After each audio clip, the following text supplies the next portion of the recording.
बैठो तो पहले एक बार क्या सोचेगा आदमी, पहले बताओ। आदमी जैसे मान लो वीडियो देखेगा तो क्या सोचेगा कि तकलीफ देता है तब ना, बता दो ना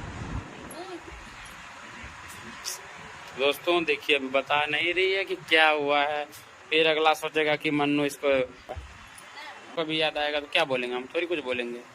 कोई भी इंसान है मान लो ज्यादा दिन दूर रहने से याद तो अबे करता है ना।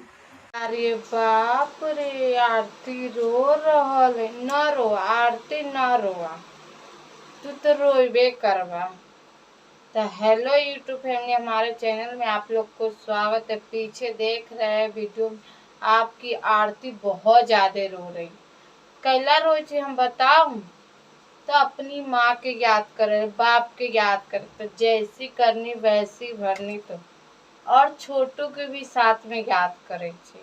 तो आरती मोनू के साथ तो बोलना कि तुम्हारे साथ नहीं रहना, मुझे खुश नहीं, मुझे माँ बाप के पास जाना है। आरती ऐसे बोलती है मोनू को। तो मोनू उसको बोल रहा है कि वीडियो में मत रोना, तो मुझे सारे यूट्यूबर बोलेंगे कि आरती के दुख दे रहे हैं।